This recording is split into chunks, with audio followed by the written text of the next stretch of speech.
Halo, halo, apa kabar? Bertemu kembali bersama saya. Ini saya lagi baca ya, This Way ID.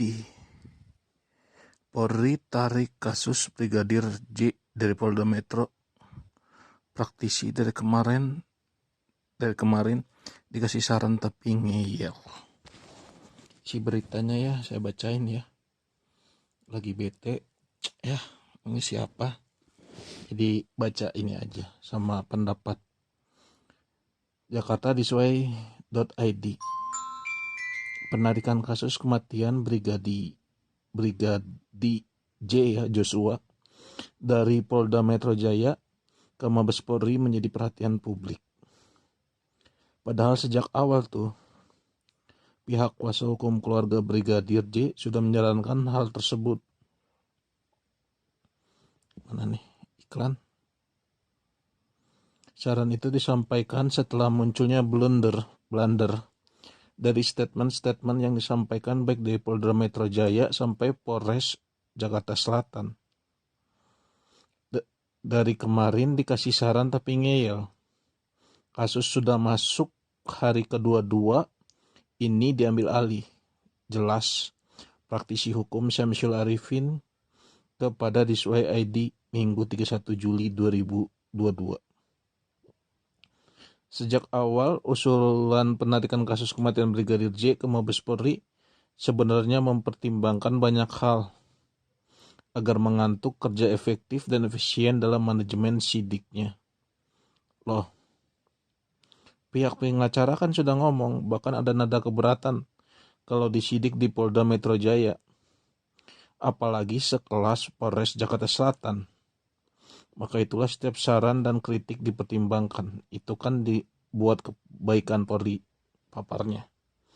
Mengapa usul itu disampaikan? Karena dengan penarikan kasus ini sejak awal, maka Barreskrim dan unit lainnya dengan luasa melakukan sidik. Kasus ini melibatkan anggota Polri yang meninggal, juga anggota Polri yang katanya nembak juga anggota Polri. Wajar kalau diambil alih. Tandas Syamsul Arif. Ditambahkannya, Polri saat ini diharapkan lebih terbuka lagi dalam proses pendalaman dengan lembaga lainnya yang ikut membantu.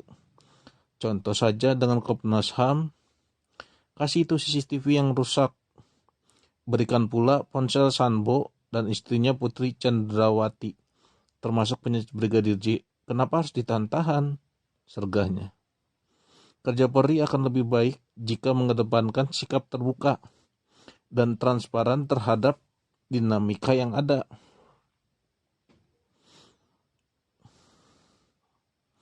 Publik ini sedang melototi loh. Apa tindak tanduknya dipantau dari pemberitaan yang berkembang, kata pengacara yang tadi. Seperti diketahui, Barreskrim Polri mengambil alih penanganan kasus dugaan pelecehan dan penodongan senjata oleh Brigadir Nofrianso Yosua Huta Barat atau Brigadir J dari Polda Metro Jaya. Jadi itu di dalam kepolisian tuh ada tingkatan ya. Yang dari terkecil tuh Polres itu masuk ke Polda, maksudnya harusnya dari Polsek, Polres masuk ke Polda masuk ke Polri. Jadi ada tingkatan, dan kasus ini sih seharusnya kan udah di pikiran pengacara itu ya udah tingkat nasional, harusnya dipegang sama Polri, sama Barreskrim ya. Lalu Kepala Divisi Humas Polri Irjen Pol Dedi Prasetyo membenarkan penanganan kasus Brigadir J sebagai terlapor ditarik ke Barreskrim Polri untuk efektivitas dan efisiensi penanganan perkara. Ia dijadikan satu agar efektif dan efisien dalam manajemen sidiknya. Imbuh Dedi dikonfirmasi melalui pesan instan di Jakarta 31 Juli. Sebelumnya ada 3 laporan polisi terkait Brigadir J yang ditangani oleh Polri. 2 laporannya yakni dugaan pelecehan dan penodongan senjata terhadap Putri, istri Kadif Propam nonaktif, Irjen Pol Verdi Sambo. Awal mulanya ditangani Polres Metro Jakarta Selatan, lalu ditarik ke Polda Metro Jaya, lalu sekarang ini dijadikan ke Polri ya, Mabes Polri. Kemudian laporan polisi yang dilayangkan oleh keluarga Brigadir J melalui kuasa hukumnya tentang dugaan pembunuhan berencana pada Senin 18 Juli 2022. Kini kedua laporan yang ada di Polda Metro Jaya ditarik tuh ke Barreskrim.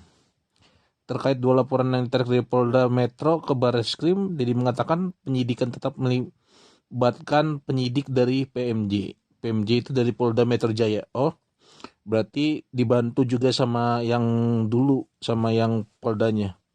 Termasuk termasuk juga ya. Polres Metro Jakarta Selatan masuk dalam penyelidik tim khusus. Namun penyidik PMJ, Jaksel tetap masuk dalam tim sidik tim sus. Loh. Kalau misalnya udah ditarik,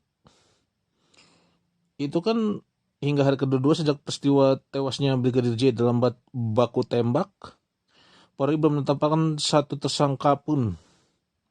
Polri menyampaikan Brigadir J tewas baku tembak dengan Barada Richard Eliezer, rekannya sesama ajudan Kadif Propam. Ia diduga melakukan pelecehan dan perentongan senjata kepada P, istri Ferdi Sambo. Dalam mengungkap kasus ini, Kapolri Jenderal Listio Sigit Prabowo membentuk tim khusus yang beranggotakan internal dan eksternal Polri untuk mengungkap kasus secara objektif, transparan, dan akuntabel. Kemudian Kapolri juga menonaktifkan 2 perwira tinggi dan 1 perwira menengah buntut dari insiden ini.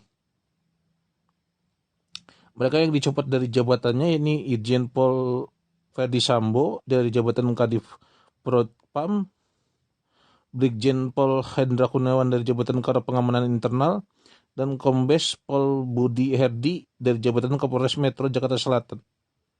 Penyidik juga melakukan autopsi ulang atau ekshumasi terhadap jasad Brigadir J atas permintaan keluarga yang merasa janggal dengan kematian anaknya. Waduh, ini udah kematian anaknya ya. Ini nggak tahu bener apa nggak tahu gimana. Ini dari Polres dimasukkan ke Polda masuk ke Polri.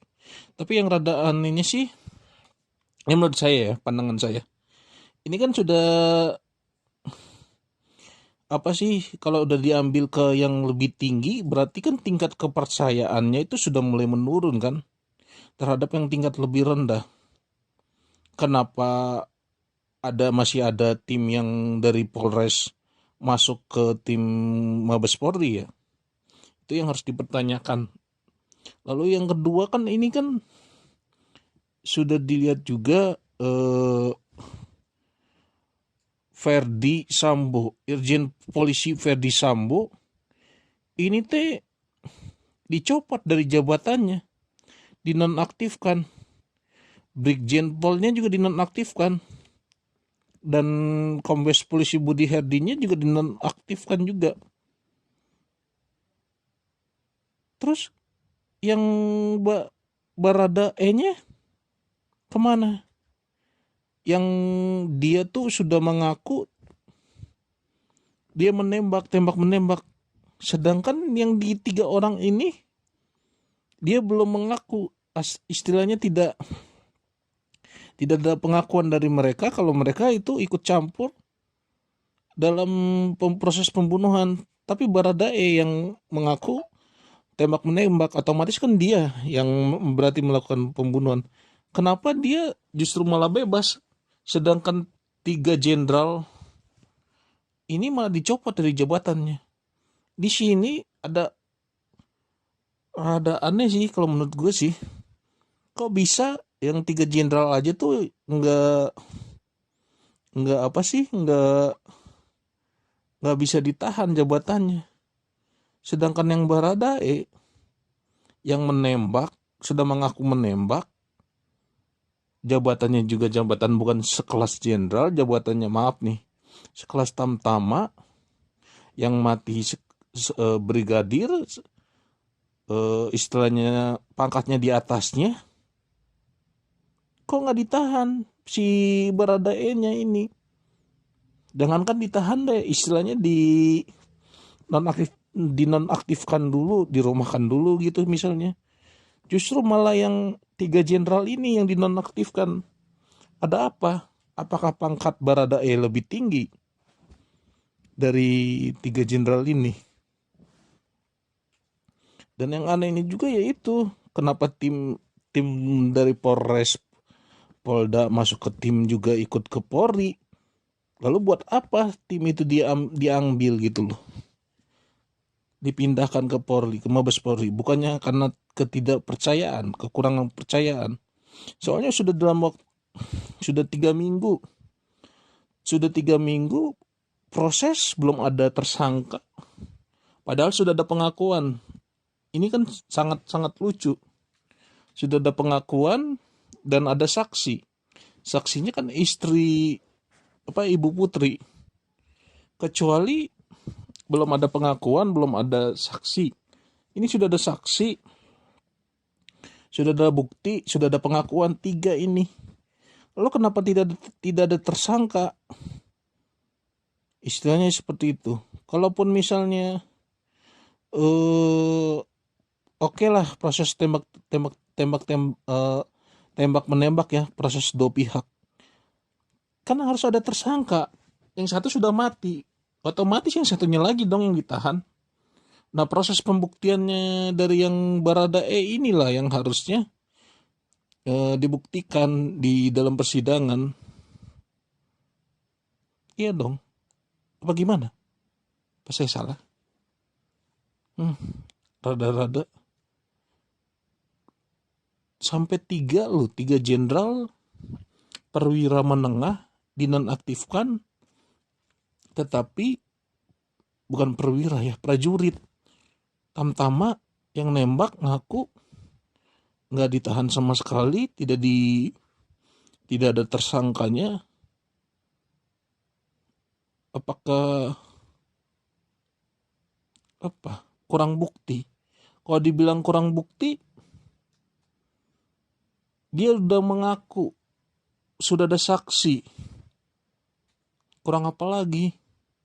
Sudah dilakukan otopsi? Apa harus Brigadir J yang perlu dibangkitkan kembali? Ini makanya rada aneh dan kasusnya ini berlarut-larut. Kasusnya sampai 22 hari, 3 minggu. Padahal